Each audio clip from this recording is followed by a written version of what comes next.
आखिर गर्मी के समय में जो है लाइट को ज़्यादा क्यों काटा जाता है और इसके पीछे का साइंटिफिक रीजन क्या है। विशेष करके अगर आप गांव से जुड़े होंगे तो देखिएगा कि गांव में जो है गर्मी के दिनों में लाइट को जो है कुछ ज़्यादा ही काटा जाता है। शाम के समय में देखिएगा कि बार बार लाइट आएगा जाएगा, ऐसा देखने को बार बार मिलते रहता है। तो इसके पीछे का साइंटिफिक रीजन क्या है, इस वीडियो में हम बात करने वाले हैं। तो देखिए, सबसे पहले हम बेसिक चीज़ के ऊपर बात करने वाले हैं कि अगर हम गर्मी के दिनों और ठंडी के दिनों का कंपेयर करते हैं तो ठंडी के समय से जो है गर्मी में हम लोग काफ़ी ज़्यादा इलेक्ट्रिसिटी का यूज करते हैं। जैसे ठंडी के समय में नॉर्मल चीज़ हम लोग यूज करते हैं, जैसे लाइट वगैरह का यूज हम लोग करते ही रहते हैं, उसके अलावा जो है थोड़ा बहुत हीटर वगैरह का यूज कर लेते हैं। लेकिन गर्मी के समय में जाइएगा, किसी भी घर में जाइएगा तो कम से कम 2 4 5 फैन आपको मिल ही जाना, और जिसको लोग नॉन स्टॉप यूज करते हैं। क्योंकि गर्मी के समय में जो है गर्मी सबके बस का बात नहीं है झेल पाना। ठंडी के समय में हमारे पास बहुत सारा ऑप्शन होता है। गाँव में भी बात करते हैं तो लोग आग वगैरह जला करके जो है ठंडी का काम कर लेते हैं, लेकिन गर्मी में ऐसा कोई ऑप्शन हमारे पास दिखता नहीं है। तो गर्मी के समय में जो है जो नॉर्मल फैमिली है वहाँ भी जो है कम से कम फैन वगैरह जरूर मिल जाता है। जो फैमिली थोड़ा सा एडवांस है उसमें हम लोग जाते हैं तो एसी वगैरह मिल जाता है, कूलर मिल जाता है, वॉशिंग मशीन वगैरह तो मिल ही जाता है। इसके साथ साथ जो है आपको फ्रिज मिल जाता है और फैन तो नॉन स्टॉप चलते ही रहता है। तो गर्मी के समय में देखा जाए तो ठंडी के समय से अगर कंपेयर करें तो ठंडी से काफ़ी ज़्यादा इलेक्ट्रिसिटी का यूज हम लोग गर्मी के समय में करते हैं, और इसके कारण जो है गर्मी के समय में इलेक्ट्रिसिटी का लोड बढ़ जाता है। अब जहाँ से भी इलेक्ट्रिसिटी वगैरह प्रोड्यूस होता है तो आपको पता होगा कि हमारे इंडिया में जो है इलेक्ट्रिसिटी लगभग 70% के ऊपर हम लोग डिपेंडेंट है थर्मल पावर प्लांट पे, यानी जहाँ पे कोयला से जो है इलेक्ट्रिसिटी को प्रोड्यूस किया जाता है। तो जब वहाँ पे लोड बढ़ेगा, डिमांड बढ़ेगा, तो उस सिचुएशन में जाहिर सी बात है कि वहाँ पे जो वर्कर जो पहले तरीके से काम कर रहे हैं उससे ज़्यादा वर्कर का नीड पड़ेगा। साथ ही साथ वहाँ पे जितना कोयला का खपत पहले से हो रहा है उससे ज़्यादा का नीड पड़ेगा। तो इस समय में प्रॉब्लम क्रिएट होता है, उसके कारण भी बिजली वगैरह को काटा जाता है। और सिर्फ यही रीजन नहीं, इसके अलावा भी बहुत सारा रीजन है जिसके ऊपर हम बात करने वाले हैं।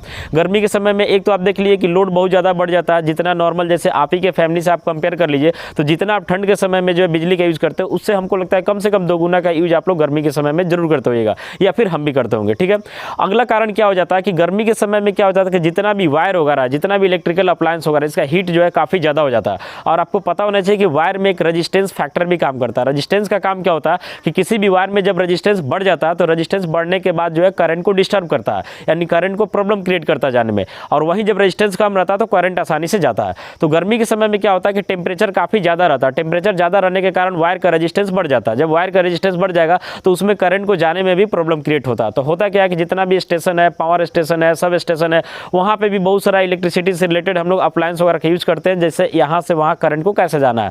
तो उस सब भी हीट हो जाता है। हीट होने के कारण वहाँ भी लोड वगैरह जो है जरूरत से ज़्यादा बढ़ जाता है। तो जब लोड जरूरत से ज़्यादा बढ़ जाएगा तो उस सिचुएशन में रिस्क जोन में चला जाता है, यानी वायर वगैरह कहीं से मेल्ट हो सकता है, कहीं से फ्यूज उड़ जाएगा, कोई ना कोई प्रॉब्लम क्रिएट हो सकता है। तो इसके कारण क्या किया जाता है, जैसे मान लेते हैं कि आपको एक एग्जाम्पल हम देते हैं कि कहीं अगर मान लेते हैं फ्लड आया, यानी बाढ़ वगैरह आ रहा है, तो बहुत बड़ा डैम है, तो उसमें क्या किया जाता है कि उस पानी को जो है कुछ डैम में बांट दिया जाता है। जैसे मान लेते हैं एक बड़ा सा डैम से पानी आ रहा है और उसके आगे जो है छोटा छोटा 10 गो डैम है, तो क्या किया जाता है कुछ पानी इधर, कुछ पानी इधर, कुछ पानी इधर, ऐसे करके पानी को जो है डिस्ट्रीब्यूट कर दिया जाता है। कुछ काम वैसे ही इलेक्ट्रिसिटी के साथ होता है। जैसे आपका जहाँ भी इलेक्ट्रिसिटी वगैरह आता है तो आपके आसपास में जो है कुछ रेंज में 10 किलोमीटर, 15 किलोमीटर, 20 किलोमीटर के रेंज में एक सब स्टेशन आता है जहाँ से जो है इलेक्ट्रिसिटी को सप्लाई किया जाता है, और उसका कुछ एरिया बटा रहता है। जैसे मान लेते हैं कि यहाँ पे इलेक्ट्रिसिटी आया तो यहाँ से कुछ एरिया में गया, फिर यहाँ से दूसरे एरिया में गया, तीसरे एरिया में गया, चौथे एरिया में गया, ऐसे 8-10 एरिया जो है लगभग बटा रहता है। तो उसमें देखा जाता है कि हमको नीड कितना है और हमारे पास आ कितना रहा। जैसे मान लेते हैं कि आप जो है दूध को बेच रहे हैं और आपके पास 100 लीटर दूध आ रहा, तो आप देखिएगा ना कि हमारे सामने कस्टमर कितने का है। अगर आपके सामने 100 लीटर से ज़्यादा का कस्टमर है तो क्या करना होगा, कुछ कस्टमर को या तो कम देना होगा दूध, या फिर कुछ कस्टमर को आपको हटा देना पड़ेगा। ठीक है, और वहीं कम कस्टमर है तो आप आसानी से सबको दे सकते हैं। तो वैसे यहाँ भी किया जाता है, देखा जाता है कि हमारे पास कितना कैपेसिटी का जो है इलेक्ट्रिकल अमाउंट आ रहा है। ठीक है, और हमको नीड कितने का, अगर देखा जाता है कि नीड ज़्यादा का है तो उसमें कुछ के लाइट को कट कर लिया जाता है। अब उसमें देखा जाता है कि इसेंशियल ज़्यादा कौन है, तो उसमें होता क्या कि जैसे मान लेते हैं कि रेलवे स्टेशन है, तो रेलवे स्टेशन पे भी इलेक्ट्रिसिटी को सप्लाई किया जाता है और वहाँ पे नॉन स्टॉप, क्योंकि अभी के समय में आप देखिएगा कि अधिकांशतः ट्रेन वगैरह जो है इलेक्ट्रिसिटी से चल रही है।